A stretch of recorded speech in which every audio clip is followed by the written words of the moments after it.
Mahindra Scorpio जिसे India में launch हुए अराउंड 20 साल होने वाले हैं और इन 20 सालों में इस गाड़ी की एक भी नई जनरेशन नहीं आई, तब भी ये गाड़ी इंडिया की बेस्ट सेलिंग एसयूवीज में से एक आती है हर एक महीने। तो ऐसा क्या है इस गाड़ी के पीछे और क्या थी इस गाड़ी की स्टोरी लॉन्च की, और अब तो वैसे भी इस गाड़ी की नई वाली जनरेशन लॉन्च हो रही है 20 साल बाद, तो उसके बारे में बात करेंगे। और बाकी सब्सक्राइब वाला बटन दबा दो, एक रियल कारवर्सल प्रो बन जाओ, इस महीने आते हुए काफी नई। तो महिंद्रा स्कॉर्पियो की स्टोरी स्टार्ट होती है 1990s में, जिसमें महिंद्रा सिर्फ एक व्हीकल असेंबलर थे, मतलब वो दूसरी कंपनियों के जो व्हीकल है वो असेंबल करते थे, और जो उनकी पार्टनरशिप थी फोर्ड के साथ ही, तो इसलिए कंपनी फोर्ड के ट्रैक्टर्स इंडिया में बेचते थे, असेंबल करते थे। और साथ ही में आप जानते होंगे या फिर याद होगा फोर्ड की एस्कॉर्ट, जो कि उस टाइम की फोर्ड की एक प्रीमियम सेडान थी, जैसे आजकल होंडा एकॉर्ड आती है, काफी लग्जरी होती है, उसमें काफी बढ़िया आपको फीचर मिलते हैं। उस टाइम की फोर्ड की एस्कॉर्ट थी और उसे महिंद्रा इंडिया में लोकली असेंबल करते थे फोर्ड के लिए, और बाद में फिर वो फोर्ड के नाम से बिकती थी। पर ऑब्वियसली जो फोर्ड एस्कॉर्ट है इंडिया में बहुत ही बढ़िया बिकी नहीं, क्योंकि जो गाड़ी का प्राइस है काफी महंगा था उस टाइम के हिसाब से, और जो उस टाइम की कंज्यूमर्स की परचेजिंग पावर थी इतनी थी नहीं, तो इसलिए भाई ऑब्वियसली वो काफी बड़ा फेलियर रहा और उस गाड़ी को डिसकंटिन्यू कर दिया। और इस टाइम के राउंड में महिंद्रा की थोड़ी बहुत ऑफ रोडिंग वाली जीप वगैरह आया करती थी,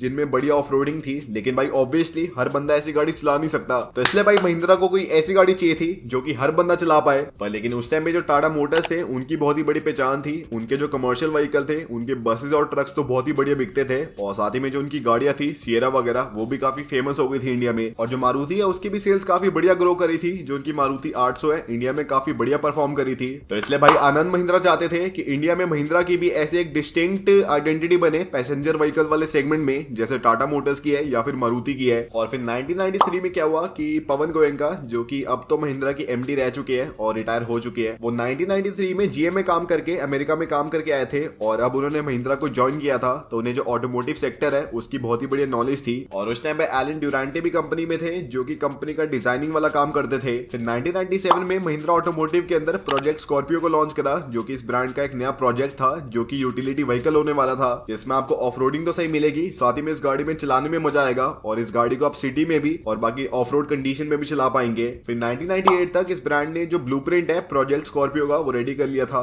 कि जो प्राइसिंग है क्या होनी चाहिए, और साथ ही में गाड़ी किस मार्केट को टारगेट करेगी, गाड़ी में क्या क्या यूनिक होगा, और गाड़ी की जो प्राइसिंग वगैरह है उसकी लॉन्च वगैरह वो सब तैयार हो रहा था। और इस प्रोजेक्ट का मेन एम था कि जो प्रोजेक्ट है बहुत ही सस्ता होना चाहिए, क्योंकि उस टाइम महिंद्रा से बहुत ही बड़ी कंपनी नहीं थी, तो वो R&D पे ऐसे कुछ बिलियन डॉलर्स नहीं खर्च सकते, तो इसलिए भाई प्रोजेक्ट की कॉस्टिंग थोड़ी कम रखनी थी, ताकि जो गाड़ी है सस्ते में तैयार हो और महिंद्रा अपनी आइडेंटिटी बना पाए कि हम भी गाड़ी बना सकते हैं, और आगे फिर फर्दर लॉन्च कर पाए। और इस प्रोजेक्ट को सस्ता रखने के लिए कंपनी ने एक आइडियोलॉजी या फिर एक टेक्निक का इस्तेमाल करा था, जिसका नाम है IDAM, जिसका मतलब होता है इंटीग्रेटेड डिजाइन प्लस मैन्युफैक्चरिंग। जिसमें क्या होता है कि जो कार मेकर है, आपको ऑब्वियसली पता होगा कि बहुत ही सारी आउटसोर्सिंग करते हैं अपनी गाड़ी को बनाने में, क्योंकि जो गाड़ी है उसमें बहुत ही सारे पार्ट होते हैं, तो इसलिए जो हेडलाइट्स है कोई और कंपनी बनाती है, जो बॉडी पार्ट्स है उसमें डिफरेंट डिफरेंट कंपनीज इस्तेमाल होती है बनाने में, जो पेंट है किसी और कंपनी का होता है, ऐसे ऐसे डिफरेंट डिफरेंट कंपनीज इन्वॉल्व होती है। तो महिंद्रा ने क्या करा कि जो उनके सप्लायर है उनसे जाके डायरेक्टली बोला कि गाड़ी हम बना रहे हैं, आप गाड़ी को डिजाइन कर लो, जो आपको सस्ता पड़ता है वैसा वैसा काम कर लो, और हम आपके साथ हैं, हम आपको थोड़ी इनपुट देंगे, आप थोड़े बहुत इनपुट दो और हम गाड़ी बनाते हैं, ताकि जब वो सप्लायर्स अपने पार्ट को सप्लाई करे तो उन्हें ऐसे बहुत ही ज्यादा चेंजेस ना करने पड़े अपनी सप्लाई चेन में, अपनी मैन्युफैक्चरिंग में, और जो गाड़ी की कॉस्ट है, जो R&D कॉस्ट है कम रहे, और साथ ही में जो महिंद्रा है जिनके पास इतनी कोई बड़ी फैक्ट्री तो थी नहीं, तो उनकी भी जो R&D कॉस्ट है वो कम रहे। तो भाई ये सोचो, उस टाइम किसी ने सोचा भी नहीं होगा कि ये गाड़ी इतनी सक्सेसफुल हो जाएगी, और 20 साल भी इसकी नई जनरेशन ना आए तब भी ये गाड़ी इंडिया की बेस्ट सेलिंग एसयूवी बनी रहेगी, तो भाई बहुत ही बढ़िया हो गया। फिर जो एलन ड्यूरांटे है उन्होंने बताया था कि उनकी जो इनिशियल आइडियोलॉजी थी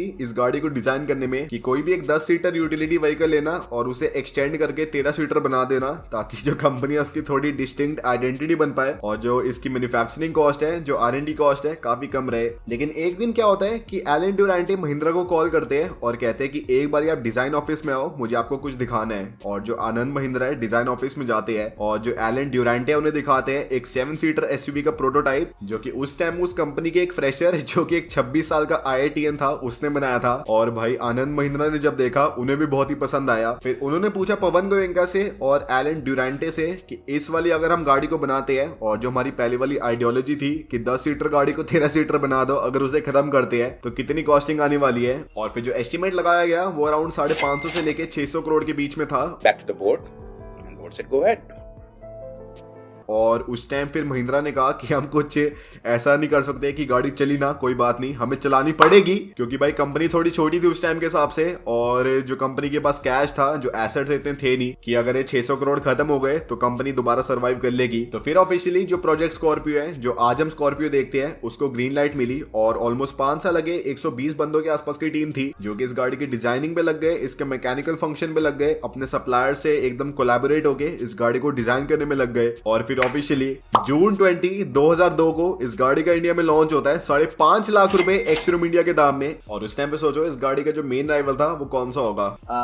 मारुति एस्प्रेसो। नहीं, ऑब्वियसली नहीं। जो उस टाइम पे इस गाड़ी का मेन राइवल था उसका नाम था टाटा सफारी, जो कि इतनी ज्यादा ब्रांडेड गाड़ी थी, उसमें टाटा का नाम था। आपको बढ़िया 4x4 ऑफ रोडिंग मिलती थी और साथ ही में जो गाड़ी है उसकी लुक्स भी अच्छी थी। लेकिन एक चीज अच्छी क्या हुई कि जो सफारी है उसका प्राइस अराउंड 8 लाख से भी ऊपर का था इंडिया में एक्स-शोरूम इंडिया। लेकिन जो हमारी महिंद्रा स्कॉर्पियो लॉन्च हुई 5.5 लाख रुपए एक्स-शोरूम इंडिया के प्राइस में लॉन्च हुई। तो जो प्राइस डिफरेंस था दोनों गाड़ियों में काफी बड़ा था और इसलिए भाई ऑब्वियसली क्या हुआ, जो स्कॉर्पियो है उसकी तरफ बहुत ही बढ़िया अट्रैक्शन बढ़ गई कंज्यूमर्स की। और ऑफिशियली ये जो 600 करोड़ का प्रोजेक्ट था जो कि महिंद्रा हार नहीं सकते थे, वो ऑफिशियली सक्सेसफुल हो गया। और आज जो हम गली गली में स्कॉर्पियो देखते हैं वो हमें आज देखने को मिली। और डीजल के साथ साथ इस गाड़ी में एक पेट्रोल का ऑप्शन भी था जिसका नाम था रेव 116, जिसमें आपको पेट्रोल का ऑप्शन मिलता था। आपको 116 हॉर्स पावर मिलती थी और उस टाइम में सफारी में भी आता था पेट्रोल, तो इसलिए भाई इस वाली कंपनी ने भी किया। और इसमें आपको जो प्राइस है अराउंड 7 लाख रुपए का देना पड़ता था एक्स-शोरूम इंडिया। फिर 2003 में इस गाड़ी को यूरोप में लॉन्च करा गया महिंद्रा गोवा के नाम से, स्पेसिफिकली इटली में। और फिर 2006 में इस गाड़ी को रशिया में लॉन्च करा गया, तो भाई रशिया में भी हमारी महिंद्रा स्कॉर्पियो बिकती है। और फिर 2006 में इस गाड़ी का एक नया थोड़ा फेसलिफ्टेड वर्जन लॉन्च करा जिसमें आपको थोड़े नए फीचर मिले। फॉर एग्जांपल आपको CRDE इंजन मिला जिसमें पहले से बढ़िया पावर थी,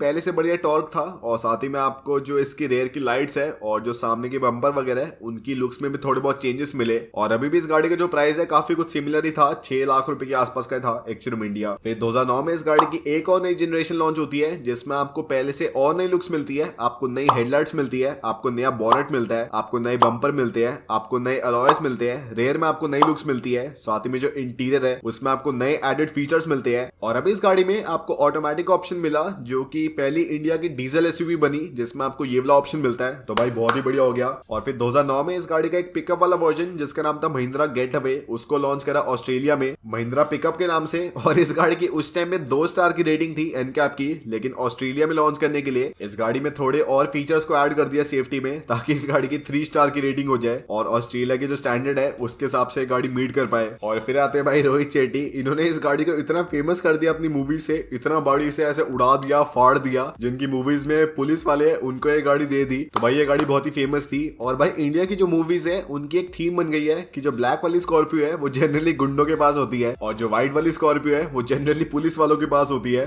तो भाई बहुत ही बढ़िया डिस्टिंक्शन कर दी। फिर 25 सितंबर 2014 को इस गाड़ी की 3rd जनरेशन लॉन्च होती है। अभी भी कोई फेसलिफ्ट नहीं है, जिसमें आपको नई लाइट्स मिलती है, आपको नया बॉनेट मिलता है, आपको नए अलॉयज मिलते हैं, इंटीरियर आपको नया मिलता है जो कि है तो प्लास्टिक का, लेकिन जो उसकी थीम है, जो उसका स्टाइल है थोड़ा डिफरेंट है। साथ ही में आपको टच स्क्रीन मिलती है और आपको रेयर में थोड़ी और डिफरेंट लुक्स मिलती है। और अब इस गाड़ी के बेस मॉडल का प्राइस था 8 लाख रुपीज और जो टॉप एंड स्पेक है उसका प्राइस था 11.5 लाख रुपीज एक्स-शोरूम इंडिया। तो अभी भी ये गाड़ी काफी वैल्यू फॉर मनी थी, काफी सही था इसका प्राइस। और फिर 2017 में इस गाड़ी का नया वर्जन आता है जिसमें आपको नई ग्रिल मिलती है, आपको नए अलॉयज मिलते हैं और पीछे आपको थोड़ी और डिफरेंट लुक्स मिलती है। बाकी जो गाड़ी है पूरी सेम है। और आपको एक और डिफरेंस मिलता है कि अब इस गाड़ी में आपको 140 हॉर्स पावर मिलती है इसके 2.2 लीटर वाले इंजन से, डीजल वाले से, जो कि पिछली वाली जनरेशन में 120 थी। और अभी इस गाड़ी का प्राइस होता है 9.97 लाख रुपीज से लेके 14.8 लाख रुपीज एक्स-शोरूम इंडिया। और अब इस गाड़ी में आपको ऑल व्हील ड्राइव का ऑप्शन मिलता है जिसका प्राइस था 16 लाख रुपए एक्स-शोरूम इंडिया। और अब अगर आप देखो तो इस गाड़ी का प्राइस पिछले 3 साल में इतना बढ़ गया है, जिसमें इस गाड़ी का बेस मॉडल जो है उसका प्राइस है 12,80,000 रुपीज और जो टॉप एंड स्पेक है नॉन ऑल व्हील ड्राइव वाला टॉप एंड स्पेक जो कि पहले 3 साल पहले तक 14.8 का था, उसका प्राइस है 17.6 लाख रुपीज एक्स-शोरूम इंडिया। तो इस गाड़ी का प्राइस 3 साल में ऑलमोस्ट पर वेरिएंट 3 लाख रुपए बढ़ गया है। पर तभी भाई ये गाड़ी बहुत ही पसंद है लोगों को। अभी भी ये गाड़ी जो कि इतनी पुरानी हो चुकी है, अभी भी इस गाड़ी की 3-4 हजार यूनिट बिक रही है हर एक महीने और इसके अराउंड 6-6.5 लाख यूनिट इंडिया में डोमेस्टिकली बिक चुकी है। और ऑस्ट्रेलिया में जो इसका गेटअवे वाला वर्जन है है जो इसका पिकअप वाला वर्जन है बहुत ही फेमस है, बाकी लोगों को बहुत ही पसंद है। और भाई ऑफिशियली मैंने डिकोड कर लिया महिंद्रा की स्ट्रैटेजी कि कैसे वो गाड़ियों को आजकल लॉन्च कर रही है और क्यों उनकी इतनी डिमांड हो रही है गाड़ियों की, कि वो जो पहली वाली जनरेशन है गाड़ी की जो कि अभी तक लॉन्च हो रखी है और जो कि बिक रही है, उसका प्राइस बढ़ाते रहते हैं दूसरी गाड़ी के लॉन्च से 1-2 साल पहले तक, ताकि लोगों को लगे कि जो गाड़ी है बहुत ही महंगी है, लेकिन गाड़ी की डिमांड इतनी है कि लोग खरीदते जा रहे हैं। और जब वो नई वाली जनरेशन लॉन्च करते हैं उसका प्राइस पहले वाले से कम रख देते हैं, ताकि लोगों को लगे